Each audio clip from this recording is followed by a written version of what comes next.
स्थानीय तहमा अनियमितता र भ्रष्टाचार बढेको अख्तियारकै तथ्याङ्कले देखाएको छ। तर छानबिन र मुद्दा दर्ता गर्न छैन चासो। कान्तिपुर समाचारमा आज मंकीपक्सको संक्रमणबाट कसरी सुरक्षित रहने, एसपीपीमा सामेल नहुने पत्र अमेरिकाले पठाउन ढिलाइ गरेकोमा संसदीय समितिले गर्यो सरकारलाई ताकेता लगायतका सामग्री हामीसँग रहनेछन्। अन्तर्राष्ट्रियमा मानवाधिकार तथा जारी रुस युक्रेन युद्धबारे अमेरिका र चिनिया राष्ट्रपति बीच छलफलको तयारी अनि खेलकुदमा साफ च्याम्पियनशिपमा नेपाल र श्रीलङ्का बीचको खेल सम्बन्धी प्रसङ्ग हामीसँग रहनेछ। नमस्कार, अब मुख्य समाचार। पूर्व अर्थमन्त्री शर्माले बजेटमा बेइमानी गरेको प्रमाण जुटाउन छानबिन समिति असफल। सदस्य बीच प्रतिवेदन लेखनमै विवाद, सिंहदरबारको सुरक्षामा उठ्यो प्रश्न। आगामी चुनावमा एमाले बाहेकको कम्युनिस्ट मोर्चा बनाउने माओवादी केन्द्र र एकीकृत समाजवादीको तयारी अन्तिम चरणमा। काङ्ग्रेससँगको गठबन्धन पनि कायमै रहने।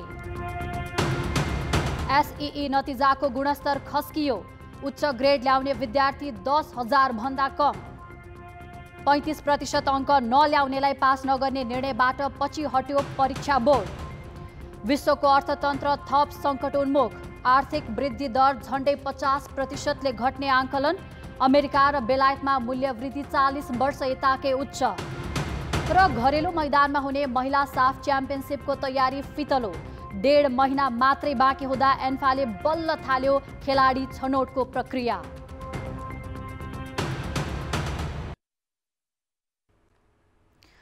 पूर्व अर्थमन्त्री जनार्दन शर्मामाथि छानबिन गर्न गठित संसदीय समितिको 16 दिनको काम उपलब्धिविहीन बनेको छ।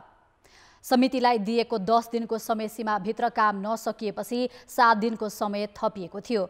अब 1 दिन बाँकी रहँदा पनि शर्माले गरेको भनिएको गलत कामका विषयमा कुनै ठोस तथ्य फेला पार्न सकेको छैन। उल्टै सदस्यहरूबीच कुन कुन विषयमा छानबिन र सोधपुछ गर्ने भन्ने विषयमा मत बाजिँदा प्रतिवेदन नै फरक बुझाउने अवस्था देखिएको छ। प्रतिवेदन लेख्न थालेको समितिले सर्वसहमति, बहुमत वा छुट्टा छुट्टै कुन माध्यमबाट प्रतिवेदन बुझाउने भन्ने विषयमा अन्यल देखिएको छ। समितिमा सत्ता गठबन्धनबाट 6 जना र विपक्षी एमालेका 4 तथा लोसपाका 1 जना गरी 11 सदस्य छन्। समितिका सदस्यहरू बीच नै विवाद बढेपछि छलफलको विषय सार्वजनिक समेत गरिएको छैन। त्यो जुन भनौँ न सर्वसम्मत रूपमा प्रतिवेदन बनाउने कुरा चाहिँ नि अब छँदैछ, त्यसको लागि प्रयास भइरहेकै छ। अब नभए त फेरि अब नहुँदाखेरि प्रक्रियागत कुरा त कार्यविधिले नियमले भनेकै विषय छन्, त्यसमा चाहिँ नि अब म अहिले धेरै बोलिरहन आवश्यक परेन। सत्ता पक्ष र विपक्षी दलका सांसदहरूबीच अर्थ मन्त्रालयमा बजेट निर्माणको क्रममा रहेका व्यक्तिको कल रेकर्ड, प्रवेशद्वारको सीसीटीभी दृश्य हेर्ने विषयमा विवाद छ। त्यसैगरी त्यसबेला खटिएका सुरक्षाकर्मीलाई समेत सोधपुछ गर्ने विषयमा पनि सदस्यहरूबीच कुरा मिलेको छैन। प्रहरीको विधि विज्ञान प्रयोगशालाबाट प्राप्त सीसीटीभी दृश्यबारे समेत समिति टुङ्गोमा पुग्न सकेन। बजेट बनाउँदा सिंहदरबारमा अनधिकृत व्यक्ति प्रवेश गरेको सीसीटीभी दृश्य संसदीय समितिले नै फेला पार्न सकेको छैन। अर्थ र गृह मन्त्रालयले नै सीसीटीभीमा रेकर्ड भएको दृश्य 2 साता मात्रै रहने भनेपछि अहिले प्रश्न उठेको छ सिंहदरबारको सुरक्षाबारे। करोडौं खर्च गरेर जडान गरिएका सीसीटीभीको रेकर्ड 15 दिन पनि रहन्न भने त्यसको औचित्य कति हुन्छ? प्रमुख प्रशासनिक केन्द्र कति सुरक्षित छ? यसको जवाफ खोज्नुपर्ने भएको छ। मुलुककै प्रमुख प्रशासनिक केन्द्र सिंहदरबारमा सर्वसाधारण प्रवेशका लागि दक्षिणतर्फ र मन्त्री र सरकारी पदाधिकारीका मात्रै प्रवेश गर्ने मूल ढोका पश्चिमतर्फ छ। पूर्वी र उत्तरतर्फ समेत सबैतिर सेना र प्रहरीको तैनाती हुँदा निगरानीका लागि सीसी क्यामेरा समेत राखिएको छ। त्यसो भए के सिंहदरबार पूर्ण रूपमा सुरक्षित छ? तर बजेट निर्माणका बेला अनाधिकृत व्यक्ति प्रवेश सम्बन्धी घटनाको छानबिनका क्रममा खोजिएको सीसीटीभीको दृश्य नभेटिनुले सिंहदरबारको सुरक्षामाथि नै गम्भीर प्रश्न उठेको छ। सिंहदरबार प्रवेश गर्नेहरू को हुन्, ती कस्ता व्यक्तिहरू आएका छन् र त्यसले कुनै सुरक्षा चुनौती दिन्छ कि दिँदैन भन्ने विषयमा कहीँ कतै लेखाजोखा नराख्नुले पनि यो भित्रको सुरक्षा व्यवस्थामाथि गम्भीर प्रश्न उठाएको हो। दक्षिण गेटबाट व्यक्तिगत रूपमा प्रवेश गर्नेहरूको तथ्याङ्क सुरक्षाकर्मीले राख्छन्, तर मन्त्री वा सरकारी पदाधिकारीको गाडीमा अरू को हुन्छन् त्यो विवरण कतै राखिँदैन। सिंहदरबारमा कति मान्छे कहाँ कसरी घुमिरहेका छन् त्यो पनि निगरानीमा छैन। प्रधानमन्त्री कार्यालय र गृह मन्त्रालय बाहेक अरूमा सुरक्षाकर्मी समेत राखिएका छैनन्। भेहिकल स्क्यानरहरू पनि राख्नुपर्छ भन्ने कुराहरू आइरहेको छ र बजेट व्यवस्थापन गरेर हामीले छिटै नै त्यसको भेहिकल स्क्यानर राख्ने व्यवस्था पनि मिलाइँदैछौँ। अरू पनि डिजिटल प्रविधिबाट सिंहदरबारको सुरक्षा व्यवस्थापन गर्नुपर्छ भन्ने हाम्रो अध्ययन भइरहेको पनि अवस्था छ। हुन त सिंहदरबारभित्रको सुरक्षाकै लागि प्रहरीको छुट्टै गण नै छ, तर सेवाग्राहीले प्रवेशमा शास्ति भोग्नुपर्ने अनि कुनै घटना विशेषका बेला छानबिन गर्दा कुनै तथ्य नभेटिने अवस्थाको कमजोरीको जिम्मेवारी कसले लिने? फिङ्गर प्रिन्ट्स लिने, त्यो व्यक्ति गाडीमा जान्छ गाडीमा आउँछ, त्यो त गाडीको मात्रै हुन्छ। त्यो गाडीले भित्र लिएर जाँदा कतिजना लिएर गएको थियो, बाहिर आउँदाखेरि कतिजना बाहिर आयो भन्ने कुरा त त्यहाँ कुनै लग राख्ने सिस्टम छैन। हाम्रो केन्द्रीय सचिवालयको सुरक्षा व्यवस्थामा धेरै ल्याप्सेसहरू रहेछ भन्ने कुरा चाहिँ अहिले जनसमक्ष चाहिँ देखिन्छ। त्यसो त अरूलाई 90 दिनसम्म सीसी क्यामेराको दृश्य सुरक्षित राख्नुपर्ने कानुन बनाउने सरकारले आफ्नै संयन्त्रभित्र किन पालना गराउन सकेन? यो अर्को प्रश्न हो। यो दुईटा मूल गेटबाट अर्थ मन्त्रालयसम्म आउने जति पनि बाटो छ यसमा थुप्रै सीसीटीभी पनि छन्। जब संसदमा संसदीय समिति गठन गर्नको लागि छानबिन गर्नको लागि चाहिँ प्रश्न उठिसकेपछि त्यो कुरालाई चाहिँ प्रिजर्भ गरेर नराख्नु चाहिँ नियतवश नराखेको कुरा चाहिँ प्रश्न देखिन्छ। यसलाई चाहिँ मैले आफूले हिसाबबाट हेर्दाखेरि चाहिँ राष्ट्रहित विपरीतको कसुरसम्म पनि हेर्न सकिन्छ। बजेटमा अनाधिकृत व्यक्तिको प्रवेश थियो कि थिएन त्यो छानबिन समितिको नियत र क्षमताले देखाउला, तर यो प्रकरणले प्रमुख प्रशासनिक केन्द्रको सुरक्षा प्रणाली नसुधार्ने हो भने जुनसुकै बेला अप्ठ्यारो अवस्था आउन सक्छ भन्ने प्रष्ट भएको छ। कान्तिपुर समाचारका लागि क्यामेरामा विकास जोशी र सञ्जय लुइटेलका साथमा रमेश धमला, काठमाडौँ। संसदको अन्तर्राष्ट्रिय सम्बन्ध समितिले अमेरिकाको स्ट्रेट पार्टनरसिप प्रोग्राम SPPबाट बाहिर हुने निर्णय गरे पनि पत्र नपठाएको बारे सरकारसँग जानकारी माग्ने निर्णय गरेको छ। सिंहदरबारमा आज बसेको समितिको बैठकले मन्त्री परिषदले SPPबारे अमेरिकालाई पत्र पठाउने निर्णय गरे पनि नपठाएको भन्दै जानकारी माग्ने निर्णय गरेको हो। फेरि एकचोटि हामी मन्त्रालयलाई पत्रचार गर्नेछौँ, रक्षा मन्त्रालयलाई हामी पत्र पठाउनेछौँ र यी विषयमा SPPकै सन्दर्भमा SPPमा नेपाल सहभागी नहुने भनेर अमेरिकालाई लेख्नुपर्ने पत्र आजसम्म किन गइरहेको छैन, नजानुको कारणहरू के हुन् र हामीले मागेका डकुमेन्टहरू हामीले प्राप्त गर्न नसक्नका कारणहरू के हुन् र यो हामीले प्राप्त गर्न सक्छौँ या सक्दैनौँ डिक्लेयर यसको लागि चाहिँ प्रष्ट किसिमको जानकारी होस् भनेर। बैठकमा समितिका सदस्यहरूले SPPबारे पत्र पठाउन ढिलाइ गरेको विषयलाई लिएर परराष्ट्र मन्त्रीसँग जवाफ माग्नुपर्ने बताएका थिए। त्यस्तै सदस्यहरूले प्रधान सेनापति प्रभुराम शर्माले गरेको अस्ट्रेलिया भ्रमणको विषयमा समेत सरकारले जानकारी दिनुपर्ने माग गरे। सुरक्षा कुरासँग जोडिएका कुराहरूमा कुनै गठबन्धनमा कुनै कसैको एलायन्समा लिएर जाने कुराको सन्दर्भमा त नेपालले सामेल हुने कुरा त कल्पना नगरे पनि हुन्छ। नेपालीहरूको यो अडान हो, नेपालका पार्टीहरूको मान लाग्छ यही अडान हुनुपर्दछ र त्यो अडानमा चाहिँ अहिलेको सरकारले पनि खुट्टा नकमाइकन अगाडि बढ्नुपर्छ। के छलफल भयो, छलफलबाट कुनै अन्डरस्ट्यान्डिङ गरियो कि त्यस सम्बन्धी कुनै घोषणापत्र निस्क्यो कि कुनै वक्तव्य जारी भयो कि कुनै माइनेटहरू भयो कि या के हो? त्यो सम्मेलन भइसकेपछि त्यो निश्चय नै त्यही त गरिए होला कि अन्डरस्ट्यान्डिङहरू भयो होला। यस सम्बन्धी कुराहरू समग्र विवरण खुलाएर पठाउनका निम्ति माग गरौँ। त्यस पछाडि ती चिजहरू आइसकेपछि चाहिँ निर्णय गर्नु उपयुक्त हुन्छ। असारको पहिलो साता बसेको मन्त्री परिषद बैठकले SPPमा सहभागी नहुने निर्णय गरेको थियो, तर त्यसबारे सरकारले अहिलेसम्म अमेरिकालाई औपचारिक जानकारी दिएको छैन। यसैबीच अमेरिकी सहायक विदेश मन्त्री डोनाल्ड लू भोलि साँझ नेपाल आउँदैछन्। नेपालले SPPमा सहभागी नहुने निर्णय गरेपछि उनी नेपाल भ्रमणमा आउने पहिलो अमेरिकी अधिकारी हुन्। यसअघि पनि उनी नेपाल आएका थिए। सत्तारूढ वामपन्थी दलहरूले प्रतिनिधि सभा र प्रदेशसभा निर्वाचनमा एउटै मोर्चा बनाउने तयारीलाई अन्तिम चरणमा पुर्याएका छन्। माओवादी केन्द्र र एकीकृत समाजवादी सहितका दलले काङ्ग्रेससँगको गठबन्धन जोगाउँदै त्यहीभित्र वामपन्थी मोर्चा बनाउने पक्की जस्तै भएको छ। त्यसमा नेकपा एमाले भने सामेल हुने छैन, अर्थात् आसन्न निर्वाचनका लागि एमाले सहितको वाम तालमेलको सम्भावना पनि टरेको छ। आगामी प्रतिनिधि सभा र प्रदेश सभा निर्वाचनमा वाम तालमेलको कसरत करिब अन्त्य भएको छ। सत्तारूढ कम्युनिस्ट पार्टीहरूले विचार मिल्नेहरूलाई जोडेर समाजवादी केन्द्रको अवधारणालाई अन्तिम चरणमा पुर्याएका छन्। सत्तारूढ दलहरूभित्रै माओवादी केन्द्र, एकीकृत समाजवादी र जसपा तथा बाबुराम भट्टराई र वामदेव गौतमले नेतृत्व गरेको समूह समेत मिलेर अगाडि बढ्ने पक्का भएको हो। उनीहरूले निर्वाचन अगाडि पार्टी एकीकरण सम्भव नभए पनि संयोजन गर्ने कुनै समिति बनाएर अगाडि बढ्ने देखिएको छ। चुनाव अगाडि नै अब पार्टी एकता हुने त गाह्रो छ। मोर्चा बनाउने, वाम मोर्चा, गठबन्धन अथवा मोर्चा या अब पार्टी एकता संयोजन समिति बनाएर पछि एकता गर्ने गरी अगाडि बढ्ने कि भन्ने ठ्याक्कै ठोस अब एउटा निष्कर्षमा पुगिसकेको छैन। माओवादीभित्र यो विषयलाई अध्यक्ष पुष्पकमल दाहालले धेरै अगाडि बढाइसकेका छन्। अनुमोदनका लागि केही दिनभित्रै स्थायी समिति बैठक बोलाउँदैछ। एकीकृत समाजवादीमा पनि नेताहरूले अबको चुनावमा सत्ता गठबन्धनभित्रका वामपन्थीहरू ध्रुवीकृत हुने निश्चित भएको ब्रिफिङ गरेका छन्। करिब निष्कर्ष नजिक पुग्न खोजे जस्तो खालको नेताहरूको कुरा बुझिन्छ। जो जानुहुन्छ म त वार्तामा खासै गइराखेका छैन, त्यस कारणले उहाँहरूले गर्ने रिपोर्टिङहरू अब सकारात्मक देखिन्छ। जनता समाजवादी पार्टी जसपाबाट उपेन्द्र यादव र अलग्गै पार्टी खोल्न लागेका बाबुराम भट्टराई तथा वामदेव गौतम लगायतका नेताहरू पनि सकारात्मक देखिएका छन्।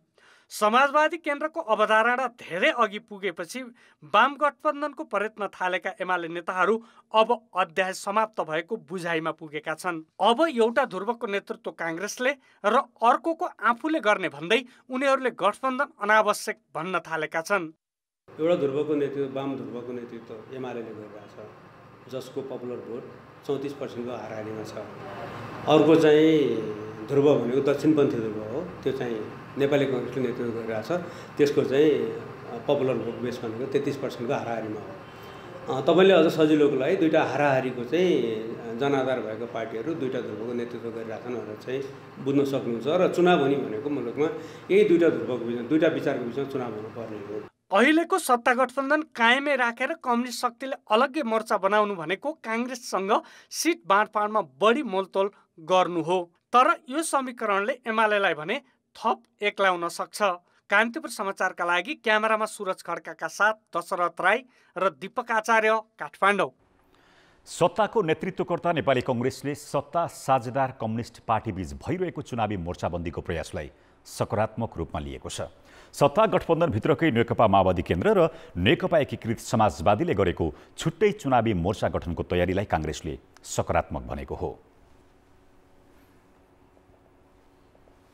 उहाँहरू आपसमा मिल्ने कुरा, यो गठबन्धन दलभित्रका दलहरू बिचमा मिल्ने कुराले कुनै समस्या आउने कुरो छैन। सत्तामा रहेका वाम दलहरूबीच मोर्चाबन्दी भए प्रदेश र प्रतिनिधि सभाको आगामी निर्वाचनमा समेत गठबन्धन गर्न सहज हुने काङ्ग्रेसको बुझाइ छ। एमाले बाहेकका सबै कम्युनिस्टहरू एक भएर हामीसँग चुनावी तालमेल गर्यो भने हामीलाई पनि उहाँहरूको सामूहिक पोजिसन हेरेर नै तालमेल गर्न सजिलै हुन्छ। काङ्ग्रेसले संविधानको रक्षाका लागि बनेको गठबन्धनको औचित्य बाँकी नै रहेको जनाएको छ। ब्रेकपछि पुनः स्वागत छ। राष्ट्रिय परीक्षा बोर्डले माध्यमिक शिक्षा परीक्षा एसईई को नतिजा आज सार्वजनिक गरेको छ। सरकारले न्यूनतम 35% अङ्क भन्दा कम ल्याउनेलाई अवर्गीकृत अर्थात् नन ग्रेडिङ हुने निर्णय गरे पनि परीक्षा बोर्डले पुरानै व्यवस्था अनुसार नतिजा सार्वजनिक गरेको हो। परीक्षामा सहभागी 4,95,000 विद्यार्थी मध्ये गणित विषयमा मात्र 1,94,400 विद्यार्थी डी र ई ग्रेडमा आउनुले शैक्षिक गुणस्तर कमजोर देखिएको छ। 9 ग्रेडमा वर्गीकरण गरी सार्वजनिक गरिएको एसई को नतिजामा 3.6 देखि 4 ग्रेड पेन एभरेज जीपीए ल्याउने विद्यार्थीको संख्या 9,633 छन्।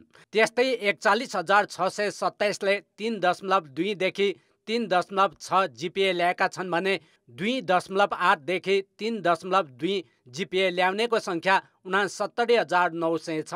2.4 देखि 2.8 जीपीए प्राप्त गर्ने परीक्षार्थीको संख्या 90,758 छ भने 2 देखि 2.4 ल्याउनेको संख्या 1,12,733 छन्। नतिजा अनुसार गणित, अंग्रेजी, विज्ञान तथा अर्थशास्त्रमा बढी विद्यार्थी डी र ई आएका छन्। गणितमा मात्र 1,94,700 विद्यार्थीले डी र ई ग्रेड ल्याएका छन्। माथिल्लो जिपिए ल्याउने विद्यार्थीको सङ्ख्या विगतको भन्दा निकै कम छ। खस्किँदो सिकाइकै कारण एसई को नतिजामा प्रभाव परेको हो। बसेको राष्ट्रिय परीक्षा बोर्डको निर्णयअनुसार हामीले सार्वजनिक गरेका छौँ र त्यो अनुसार हेर्दा नतिजालाई हामीले 9वटा इन्टरभलमा राखेर ग्रेड पोइन्टको आधारमा 3.6 देखि 4 जिपिए ल्याउने विद्यार्थी, 3.2 देखि 3.6 सम्म ल्याउने विद्यार्थी, 2.8 देखि 3.2 सम्म ल्याउने, यसै गरी 2.4 देखि 2.8 सम्म र 2.0 देखि 2.4 सम्म, 1.6 देखि 2.0 सम्म र 1.2 देखि 1.6 र 0.8 देखि 1.2 यसरी राष्ट्रिय परीक्षा बोर्ड यस पटक लेटर ग्रेडिङ निर्देशिका 2078 लागू गर्नबाट पछि हटेको छ। कोभिडका कारण विद्यार्थीले राम्रोसँग पढ्न नपाएको भन्दै धेरै विद्यार्थी 35% भन्दा कम नम्बर ल्याउने अवर्गीकृतमा पढ्ने देखिएपछि विद्यालय सञ्चालकहरूको दबावमा परीक्षा बोर्डले पुरानै व्यवस्था अनुसार नतिजा सार्वजनिक गरेको हो। नयाँ पाठ्यक्रम सुरुवात नभइसकेको अवस्थामा सर्टिफिकेट पनि हैन एउटै किसिमको उस्तै किसिमको बनाउनु पर्ने, त्यसैले यो सम्पूर्ण कुराहरूलाई व्यवस्थित गर्नको लागि पनि यसले चाहिँ त्यही लाइनबाट चाहिँ हामीले चाहिँ यो विकल्प रोजेका हौँ। त्यसो भएर पनि हामीले समग्रमा मलाई लाग्छ कि यो नतिजा जुन हिसाबले अहिले प्रकाशन भएको छ विद्यार्थीहरूको यो विगतको जुन तुलना छ 2075 को र अहिलेको चाहिँ कुराहरू गर्दाखेरि हामीले त्यति धेरै फरक सन्तोषजनक नै भएको मैले चाहिँ पाएको छु। प्रदेशगत आधारमा छुट्याइएको एसई को नतिजा अनुसार बागमती प्रदेश सबैभन्दा राम्रो देखिएको छ भने कर्णाली प्रदेश सबैभन्दा कमजोर देखिएको छ। नतिजामा 2 विषयसम्म 2 वा 2 भन्दा तल्लो ग्रेड प्राप्त गरेकाले ग्रेड वृद्धि परीक्षामा समावेश हुन पाउने व्यवस्था छ। कान्तिपुर समाचारका लागि क्यामेरामा रूपक कोइरालाका साथ नारायण किलम्बु, काठमाडौँ। अब जनमतको अन्तिम परिणाम। जनमतमा हिजो हाम्रो प्रश्न थियो, संघीय सरकारको प्रभावकारिता किन कमजोर देखिएको होला? ए प्रधानमन्त्री नै सक्रिय नभएर, बी सेवाभन्दा स्वार्थ हाबी भएर, र सी समन्वय अभाव। जनमतको अन्तिम परिणाम यस्तो छ। ए प्रधानमन्त्री नै सक्रिय नभएरमा 24%, बी सेवाभन्दा स्वार्थ हाबी भएरमा 61% र सी समन्वय अभावमा मात्र 15% मत प्राप्त भएको छ। अब जनमतमा आजको प्रश्न। जनमत एसईईमा पास हुन 35% अङ्क ल्याउनै पर्ने प्रावधान किन लागू नगरिएको होला? ए धेरै विद्यार्थी फेल हुने भएर, बी कमजोरी लुकाउने नियत, र सी निजी विद्यालयको दबाव। जनमतको अन्तिम परिणाम भोलि साँझ 8 बजेको कान्तिपुर समाचारमा प्रसारण गर्नेछौँ। कृपया NEWS न्युज स्पेस AB वा सी टाइप गरी 34001 मा SMS गरी आफ्नो मत व्यक्त गर्नुहोला। बेरोजु फर्स्योटमा विभागीय मन्त्रालयहरूले चरम लापरवाही गरेको तथ्य खुलेको छ। अर्थ र भौतिक पूर्वाधार मन्त्रालयका सचिवले गैर कानुनी रूपमा झण्डै 5 अर्ब बेरोजु फर्स्योट गरेको पाइएको हो, जबकि अन्तिम निर्णय लिने अधिकार सार्वजनिक लेखा समितिलाई मात्रै हुन्छ। अर्कोतिर आधा दर्जन मन्त्रालयले बेरोजु फर्स्योटमा संसदीय समितिलाई नै असहयोग गरेका छन्। आर्थिक प्रशासनको बागडोर सम्हालेको अर्थ मन्त्रालय र विकासको मुख्य निकाय भौतिक पूर्वाधार मन्त्रालयका सचिवले बेरोजु फर्स्योटमा चरम लापरवाही गरेका छन्। महालेखा परीक्षकको 54औं प्रतिवेदनदेखि 58औं प्रतिवेदनमा औल्याइएको बेरोजु मध्ये 2 मन्त्रालयले झण्डै 5 अर्ब सचिव स्तरबाट मिलाएको देखाएका हुन्। कानुनत यस्तो गर्न पाइँदैन। आर्थिक कार्यविधि ऐन 2076 का अनुसार महालेखा प्रतिवेदनमा उल्लेख भइसकेको बेरोजु सार्वजनिक लेखा समितिको स्वीकृति बिना फर्स्योट गर्न पाइँदैन। विगतमा अब हामीले सबैलाई पत्राचार गऱ्यौँ, 47वटा निकायहरूलाई पत्राचार गर्दाखेरि अब केही निकायहरू जस्तो अर्थ मन्त्रालय, भौतिक योजना मन्त्रालय लगायत केही मन्त्रालयहरूबाट विगतको प्र्याक्टिस त्यस्तो खालको रहेछ, लामो समयदेखि त्यो गरिआउनु भएको रहेछ। उहाँहरूले हामीले त्यही पुरानो लेगासी अनुसार अगाडि बढेको भन्ने कुराहरू उहाँले राख्नुभयो। महालेखा परीक्षकको प्रारम्भिक प्रतिवेदनमा देखिएका बेरोजु फर्स्योटका लागि महालेखाले 35 दिनको समय दिन्छ। यो अवधिपछि संसदमा पेश भइसकेको प्रतिवेदन उप स्वयं महालेखा परीक्षक र सम्बन्धित निकायले समेत फर्स्योट गर्न र गराउन सक्दैनन्। त्यो लगत कायम भइसकेपछि जति बेरुजु छ त्यसलाई फरफारक गर्न बिचमा मिल्दैन। त्यो गर्नु भने एक किसिमले भनौँ न सार्वजनिक लेखा समितिले बनाएको कार्यविधि विपरीत हुन्छ र महालेखा परीक्षक कार्यालयले पनि यसमा जवाफदायिता लिनुपर्ने हुन्छ र यसरी गरिन्छ भनेदेखि चाहिँ काम कारबाही हुन्छ भने त्यहाँ केही मोलाहिजा भयो भन्ने के अर्थ पनि लाग्दछ। कुल बेरुजु मध्ये 60% हिस्सा ओगटेका अर्थ र भौतिक पूर्वाधार जस्तै अन्य विभागीय मन्त्रालय पनि बेरुजु फर्सेटमा गैर जिम्मेवार देखिएका छन्। गृह, रक्षा, पर्यटन, शिक्षा, युवा तथा खेलकुद र महिला तथा बालबालिका मन्त्रालयले त लेखा समितिले बोलाउँदा समेत समय नदिएर असहयोग गरिरहेका छन्। कतिपय मन्त्रालयको चाहिँ बेरुजु छलफलहरू गर्न सकिएन। जस्तै हामी उदाहरणलाई लिन सक्छौँ गृह मन्त्रालय, रक्षा मन्त्रालय, शिक्षा मन्त्रालय लगायतका केही यो पर्यटन मन्त्रालय लगायतका मन्त्रालयहरूको चाहिँ सचिवज्यूहरूले टाइमहरू उपलब्ध पर्याप्त समय नदिँदाखेरि उहाँहरूसँग हामीले घनीभूत छलफल गर्ने परिस्थिति बनेको छैन। महालेखाले आफ्नो 59औं प्रतिवेदन पनि सार्वजनिक गरिसकेको छ, तर लेखा समितिले 54औं देखिको प्रतिवेदनकै टुङ्गो लगाउन सकेको छैन। प्रतिनिधि सभाको कार्यकाल अब 3.5 महिना मात्र बाँकी हुँदा समयमै बेरुजु फर्सेट हुने सम्भावना यसपालि पनि टरेको छ। कान्तिपुर समाचारका लागि क्यामेरामा सुरज खड्काका साथ बाबुराम तिमिल सिन्हा, काठमाडौँ। स्थानीय तहमा अनियमितता र भ्रष्टाचार बढेको अख्तियार दुरुपयोग अनुसन्धान आयोगकै तथ्याङ्कले देखाएको छ। शिक्षा तथा स्वास्थ्य क्षेत्र समेत स्थानीय तह अन्तर्गत छन्। त्यो समेत जोड्ने हो भने उजुरी र अनुसन्धान स्थानीय तहमा बढेको देखिन्छ, तर मुद्दा अघि बढाउन अख्तियारले ध्यानै दिएको देखिन्न।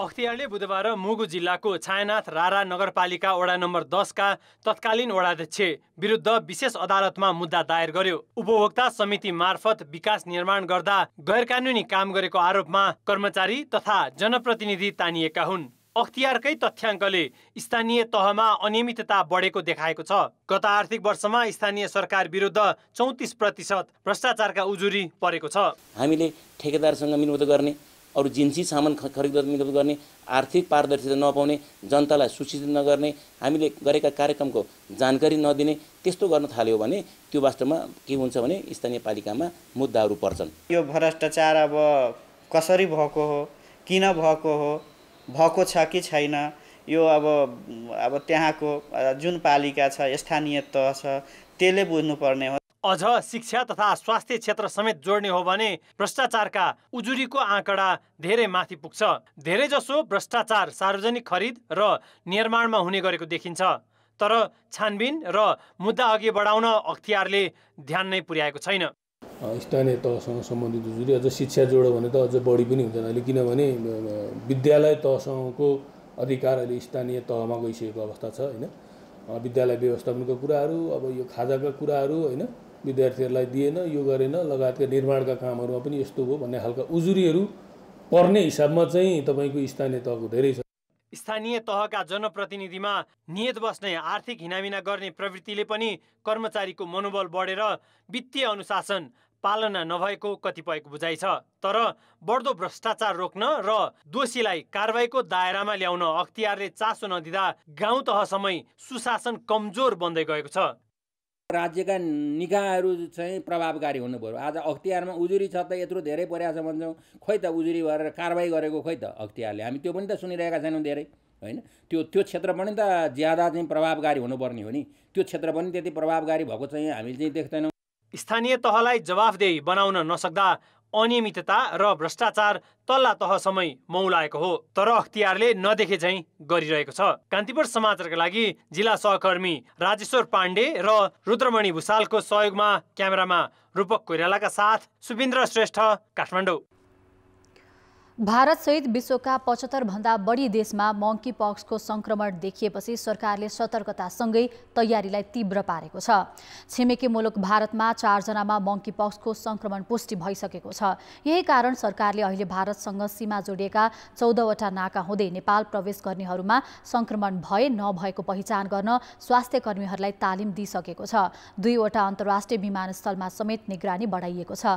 संक्रमणको शंका लागेमा विशेषज्ञसँग परामर्श लिन सरकारले 14 वटा अस्पताल तोकेको छ। कुनै केस देखियो भने फोकल पर्सनको रूपमा तोकिएको डर्माटोलोजिस्ट डाक्टर साहबहरूलाई उहाँहरूले कन्ट्याक्ट गर्नुहुन्छ। जस्तो कि यो land crossing point of entry यानि सीमा नाकाहरूमा देखियो भने उहाँहरूलाई कन्ट्याक्ट गर्नुहुन्छ र कन्ट्याक्ट गरेपछि यदि कन्ट्याक्टबाट नै समाधान भयो भने ठिक छ, नभए बिरामी पनि त्यहाँ पठाउँछन् र बिरामी हेरिसकेपछि शङ्का लाग्यो भने त्यसको स्याम्पल कलेक्सन गर्नुपर्छ। यसमा के छ भने अहिलेसम्म 2 ठाउँमा मात्रै टेस्ट हुन्छ भन्ने कुरा हामीले बुझेका छौँ, इन्डियामा र अस्ट्रेलियामा। तर अब अस्ट्रेलिया इन्डिया हामीले यहाँबाट पठाउने भनेको इन्डिया नै हो। मंकीपक्स संक्रमण भएमा ज्वरो आउने, शरीर चिलाउने र फोका आउने गर्दछ। संक्रमित व्यक्ति वा बाँदर, मुसा, लोखर्के लगायतका जनावरको सम्पर्कमा आउँदा संक्रमण सर्न सक्छ। विश्व स्वास्थ्य संगठनले मंकीपक्सलाई स्वास्थ्य आपतकालको स्थिति घोषणा गरेको छ। नेपालमा पछिल्लो 24 घण्टामा 418 जनामा कोभिड संक्रमण पुष्टि भएको छ।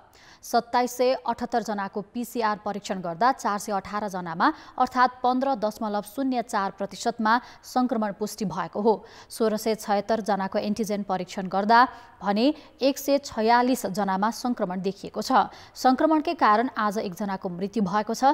देशैभर सक्रिय संक्रमितको संख्या 3929 छ, जसमध्ये आईसीयूमा 32 र भेन्टिलेटरमा 2 जनाको उपचार भइरहेको छ। 24 घण्टामा 202 जना संक्रमण मुक्त भएका छन्। अब जनताको आवाज। आज हामीले 7 प्रदेशमा सोधेका छौं, कोभिड संक्रमणको बढ्दो अवस्थामा सीमा क्षेत्रमा कस्तो सुरक्षा अपनाउनु पर्ला।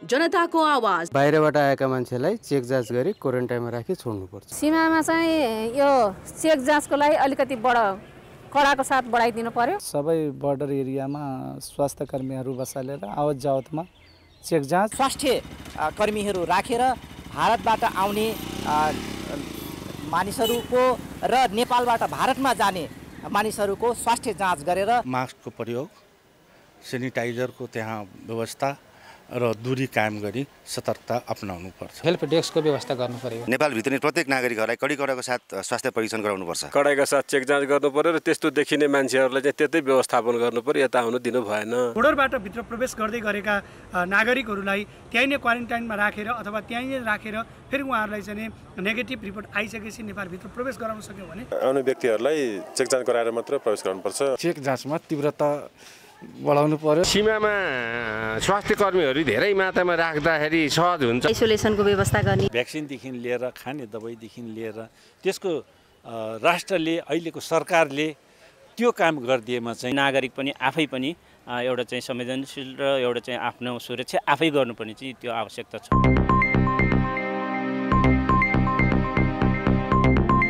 अर्थ र विकास। सरकारले कोरोना सुरु भएपछि थला परेको पर्यटन क्षेत्रको पुनरुत्थानका लागि भन्दै सन् 2023 देखि 2033 सम्मलाई पर्यटन दशक सहितका योजना अघि सारेको छ। तर नयाँ गन्तव्यको खोजी र विदेशी पर्यटक माझ प्रवर्धनको ठोस योजना बनाएको छैन। पर्यटन क्षेत्रको विकेन्द्रीकरण पनि नारामै सीमित छ। प्राकृतिक र सांस्कृतिक विविधताले धनी भए पनि नेपालले त्यसको बजारीकरण गर्न नसक्दा पर्याप्त फाइदा लिन सकेको छैन। पर्यटकीय गन्तव्य पहिचान, विकास र प्रवर्धनमा ध्यान नदिँदा सुदूरपूर्व, तराई, कर्णाली र सुदूरपश्चिमका कैयौं गन्तव्यहरू अहिले पनि ओझेलमा छन्। हिउँ पाउने प्रशस्त छ। गर्मी महिना छल्नको लागि चिसो, 12 मास चिसो खानको लागि आउने अब्बल एकदमै धेरै पर्यटन क्षेत्रहरू छन्। जस्तो यो पर्यटन क्षेत्रमा पनि केन्द्रले चाहिँ हामीसँग पनि लगानी गर्नु पर्यो। इन्डियाको सबैभन्दा नजिकको क्षेत्र पर्ने प्रचुर सम्भावना बोकेको ठाउँ पनि यही हो। यो हुँदै पनि यहाँनेर बजेट नहाल्नु भनेको चाहिँ एकदम दुर्भाग्य हो। तराई क्षेत्र, कर्णाली र सुदूरपश्चिमको सौन्दर्य पनि कमै पर्यटकले देखेका छन्। इलाम, कञ्चनजङ्घा संरक्षण क्षेत्र, पाँचथर, तेह्रथुम, ताप्लेजुङ नयाँ गन्तव्य बन्न सक्छन्। रुरु रेसुङ्गा क्षेत्र, बर्दिया, बडीमालिका, शुक्लाफाँटा, खप्तड, रारा, डोल्पा, गोक्योताल, पचाल झरना, सिन्जा उपत्यका, चन्दननाथ सहित थुप्रै अरू गन्तव्यहरूको प्रवर्धन हुन सकेको छैन। शुक्लाफाँटा, बर्दियालाई हामी कर्बेट नेसनल पार्क, इन्डियाको कर्बेट नेसनल पार्कसँग जोडेर मार्केटिङ गर्यो, त्यसको प्याकेजिङ गर्यो, त्यसको सञ्चालन गर्न सक्यो भने निश्चय पनि त्यो ठाउँले विदेशी पर्यटकहरूको लागि चाहिँ चाँडै नै माथि पुग्न सक्छ।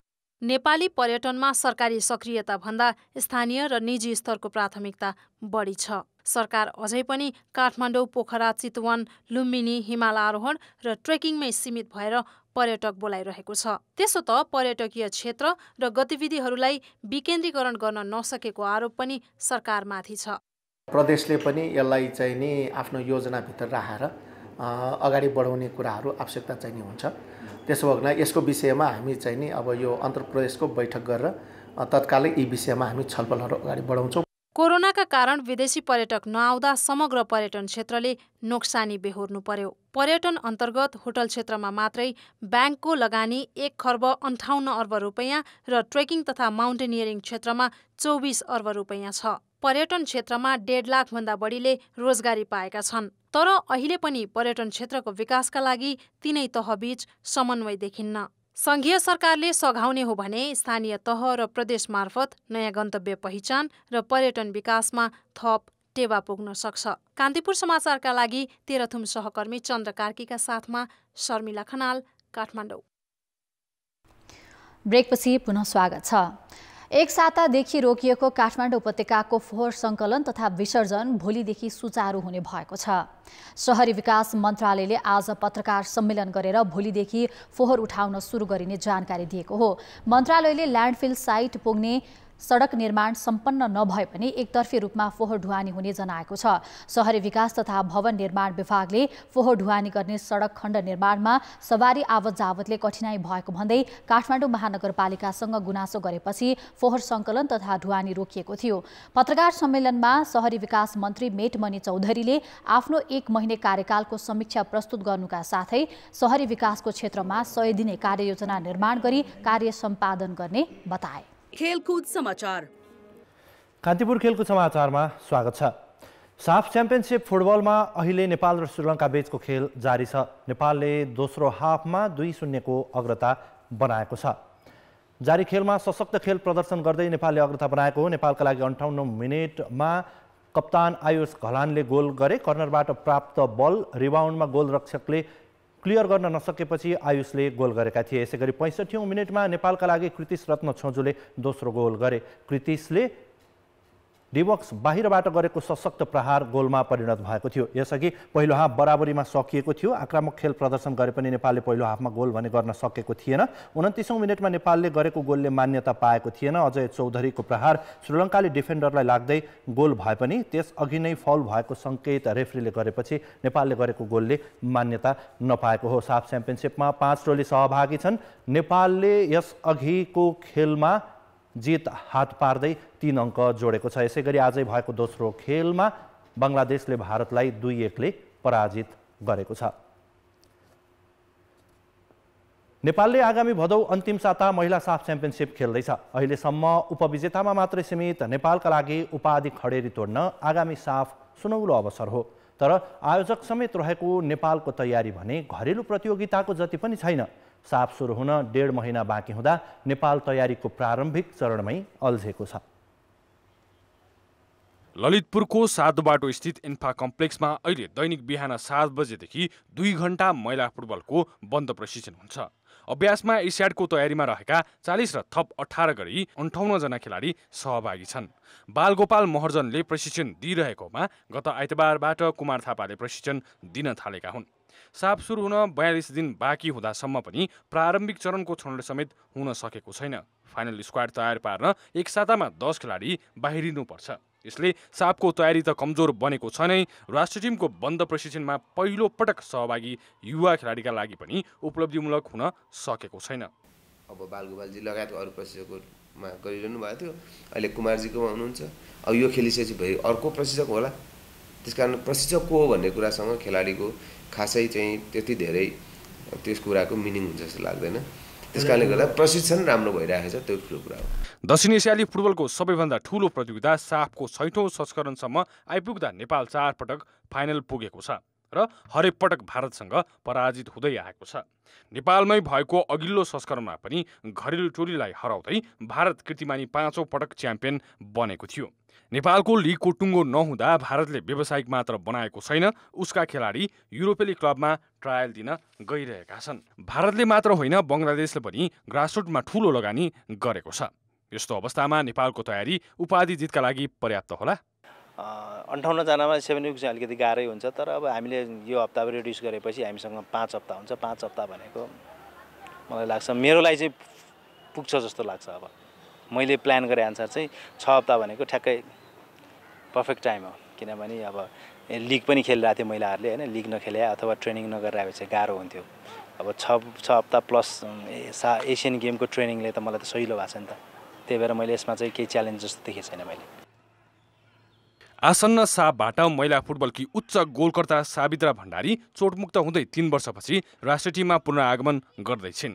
उनको पुनरागमन र UEFA masters for international player MIP गरेका लाइसेन्स प्राप्त प्रशिक्षक थापाको आगमनले नेपाली टोलीको आशा केही बढाएको छ। तर खेलाडीको मेहनतले मात्र पुग्ने अवस्था नरहेकाले इन्फाले छोटो समयलाई पनि उपलब्धिमूलक बनाउन केही नयाँ कुरा सोच्ने कि? कान्तिपुर समाचारका लागि क्यामेरामा मुरारी घिमिरेका साथ खेलकुद ब्युरोको रिपोर्ट। ज्योति केसी नेत्रहीन महिला क्रिकेट खेलाडी पुरस्कारबाट 3 खेलाडी सम्मानित भएका छन्। लामो समयदेखि नेत्रहीन क्रिकेट खेल्दै आएकी B1 खेलाडी निमा बेसी, B2 खेलाडी सरिता घिमिरे र B3 खेलाडी विमला राई सम्मानित भएका हुन्। नेपाल नेत्रहीन क्रिकेट सङ्घले स्थापनाको 17औं वार्षिक उत्सवको अवसरमा एक कार्यक्रमका बीच खेलाडीलाई सम्मान गरेको हो। मेक द राइट रियल परियोजना अनुसार सङ्घले सम्मान कार्यक्रम राखेको थियो। सङ्घले अघिल्लो वर्षदेखि पुरस्कार वितरण सुरु गरेको हो। खेलकुद समाचार अहिलेलाई यति नै। अब मौसम।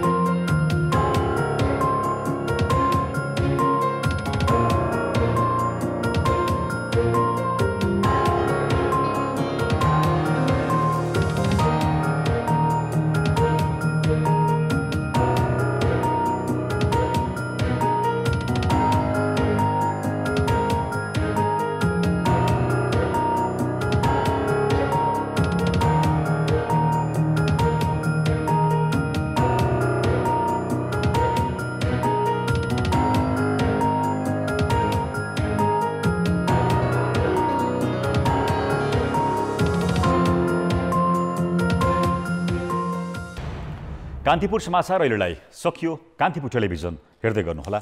नमस्ते।